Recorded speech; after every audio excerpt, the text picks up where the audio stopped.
안녕하세요. 이번 영상에서는 해보기 실험을 통해서 자유-낙하 운동의 개념과 특징을 알아보고 갈릴레이의 사고 실험을 실제로 확인해보며 중력 가속도의 개념과 특징을 배우겠습니다.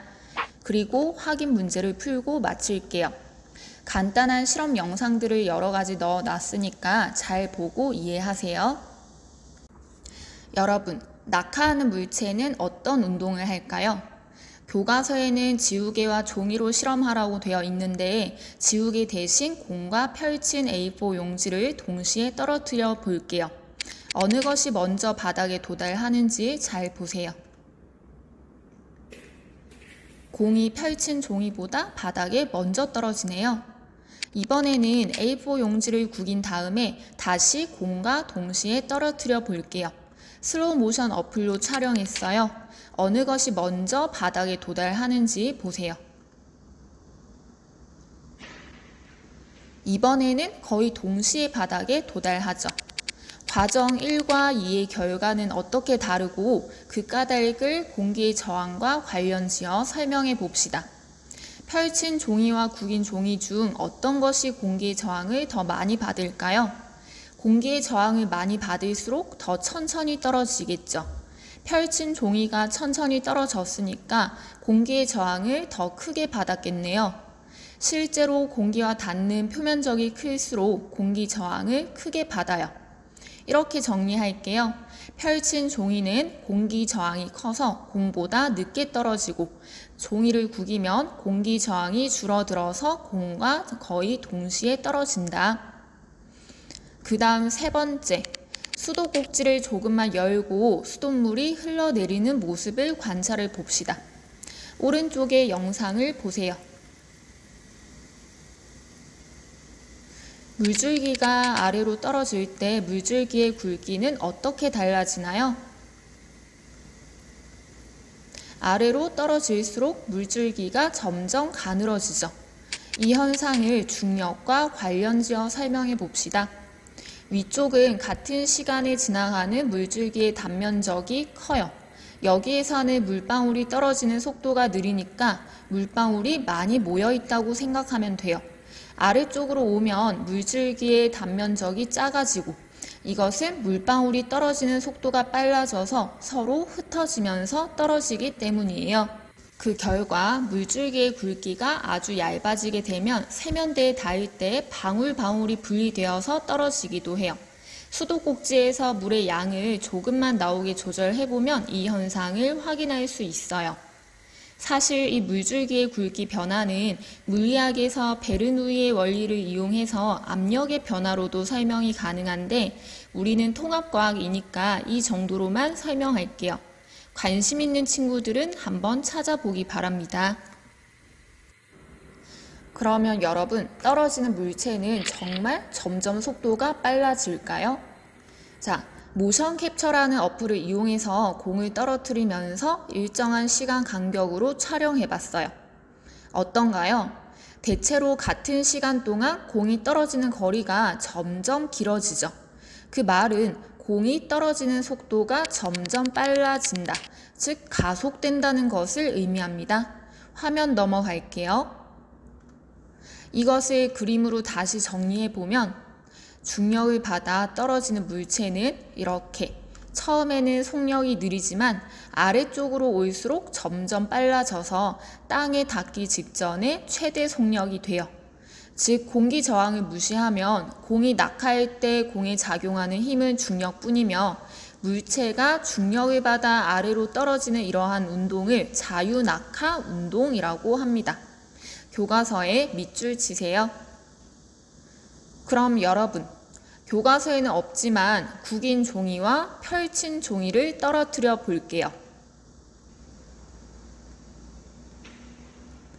역시나 펼친 종이가 표면적이 크기 때문에 공기의 저항을 더 많이 받아서 천천히 떨어지네요. 이때 두 종이는 질량이 같지만 저항의 차이 때문에 떨어지는 속도가 다른 거예요. 그럼 질량이 다른 두 물체를 볼게요. 깃털과 테니스 공이에요. 무엇이 더 무겁죠? 네, 테니스 공이 더 무겁죠. 자, 두 가지를 쥐고 있다가 놓으면 무거운 테니스 공이 빨리 떨어지고 가벼운 깃털은 천천히 떨어지네요. 이러한 일상의 경험들로 인해서 아주 먼 옛날 아리스토텔레스는 무거운 물체가 가벼운 물체보다 더 먼저 떨어진다고 주장했어요. 그리고 오랫동안 대부분의 사람들은 이 주장이 맞다고 생각해 왔지요. 그런데 또 많은 시간이 흐른 후에 이분이 나타나죠. 누군가요? 네, 갈릴레이예요. 잠깐 소개하자면 갈릴레이는 피사의 몰락한 귀족 가문 출신으로 수학에 흥미를 느끼고 공부하였고, 초반에는 계약직 수학 교수로 생활이 아주 궁핍했지만 이후에 유명한 수학자이자 철학자로서 성공하죠. 또한 목성의 위성을 발견함으로써 지구가 우주의 중심이 아니고 지구는 태양을 돌고 있다고 주장했어요.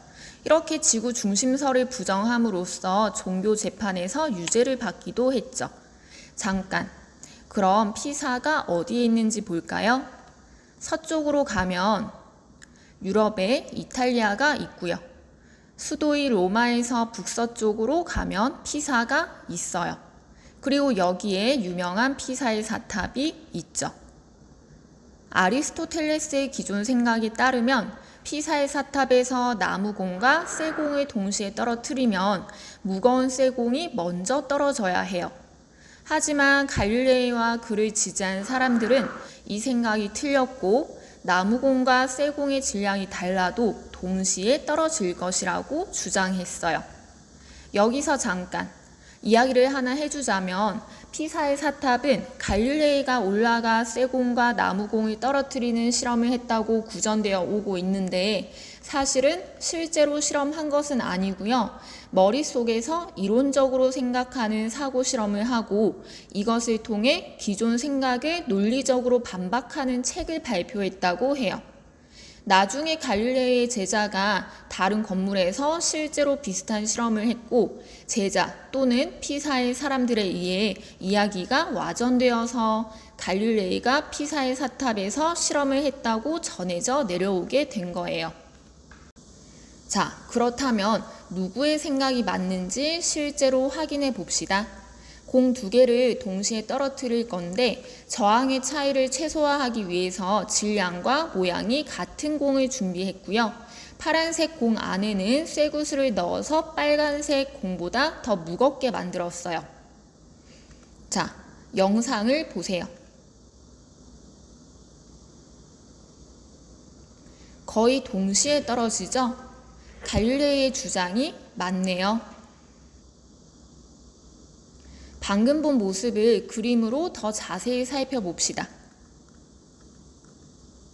1초 간격으로 공의 위치를 나타내 봤어요. 지표 근처에서 물체가 자유낙하할 때 무게 또는 질량에 상관없이 아래로 떨어질수록 1초마다 9.8m/s씩 빨라지죠. 이것을 식으로 나타내면 매 1초 동안 9.8m/s의 속도가 증가하기 때문에 9.8m/s 제곱의 가속도를 가진다고 볼 수 있겠네요. 이를 중력 가속도라 하는데 중력에 의해 운동하는 물체의 속도가 시간에 따라 변하는 비율이죠. 이를 그래프로 나타내면 다음과 같아요. 가로축이 시간, 세로축이 속력이고요. 낙하하는 물체에는 시간이 지남에 따라 속력이 이렇게 9.8m/s씩 빨라집니다. 이 그래프의 기울기가 시간분의 속력이 되므로 중력 가속도가 되겠죠. 이 중력 가속도는 물체의 질량과 상관없이 지표 근처에서는 거의 동일하기 때문에 공기의 저항을 무시한다면 무게가 다른 두 물체여도 똑같이 가속돼서 동시에 바닥에 떨어지게 되는 거예요. 이때 지표 근처에서 라는 말에 선생님처럼 네모 표시를 해 놓으세요. 이 조건이 왜 붙는지는 다음 화면에서 설명할게요. 자, 그럼 중력 가속도는 왜 질량에 상관없이 동일한지 알아봅시다. 질량 m인 물체를 잡고 있다가 놓으면 중력을 받아 운동하기 시작하고 떨어지는 동안 중력 가속도 g만큼 가속됩니다. 뉴턴의 가속도의 법칙에 의해 물체가 받는 힘은 물체의 질량과 가속도의 곱으로 나타낼 수 있으므로 중력 F는 mg로 나타낼 수 있겠죠. 또한 지난 영상에서 만유인력의 법칙에 의해 중력은 이렇게 r제곱분의 g 라지 m 스몰 m으로도 나타낼 수 있다고 했죠. 라지 m이 지구 질량, 스몰 m이 물체의 질량, r이 지구와 물체 사이의 거리였죠. 그러면 좌변과 우변에 m이 공통적으로 있으니까 이렇게 지우면 중력 가속도 g는 r제곱분의 gm이 되죠. 이때 g는 중력 상수로 정해진 숫자이기 때문에 중력 가속도 g는 r제곱분의 m에 비례하게 됩니다. 그런데 또 m은 지구 질량으로 역시 값이 이렇게 정해져 있기 때문에 결국 물체가 받는 중력 가속도 g는 지구와 물체 사이의 거리 r에 의해서만 달라질 수 있어요. 그런데 여러분, 지난번 영상에서 지구의 반지름은 약 6,400km라고 했죠. 지표 부근에서 공을 떨어뜨린다고 생각하면 그 높이 변화는 지구 반지름에 비해 매우 작기 때문에 중력 가속도에 미치는 영향은 무시할 수 있는 정도예요. 지표 부근에서는 공이 높이 있건 낮게 있건 R 값이 거의 비슷한 거죠. 그 결과 지표 부근에서의 중력 가속도 g는 거의 일정하다고 볼 수 있는 거예요. 이러한 갈릴레이의 이론은 갈릴레이가 죽던 해에 태어난 아이작 뉴턴에 의해 증명이 되고요. 그 후 아폴로 15호의 승무원들이 대기가 거의 없는 달에서 망치와 깃털을 동시에 떨어뜨려 입증하기도 했어요. 또한 나사의 진공 실험실에서도 실험으로 확인되었어요. 링크 달아 놓았으니까 영상으로 확인하세요. 그럼 확인 문제를 풀고 마칩시다. 1번. 자유낙하하는 물체에는 일정한 크기의 중력이 작용해 속도가 일정하게 증가하죠. 2번. 빗방울이 공기 저항을 받지 않고 떨어진다면 어떤 일이 일어날까요? 공기 저항이 중력의 반대 방향으로 작용해서 중력을 어느 정도 상쇄시켜줘야 하는데 그러지 못하기 때문에 빗방울은 매우 빠른 속도로 떨어져서 피해가 아주 클 거예요. 예를 들면 1.2km를 낙하한 빗방울은 지면에 시속 550km의 엄청난 속도로 부딪힐 거예요. 상상이 되나요? 여러분, 오늘 영상은 여기까지고요. 문제를 풀면서 개념 적용하는 연습을 꼭 하길 바랍니다.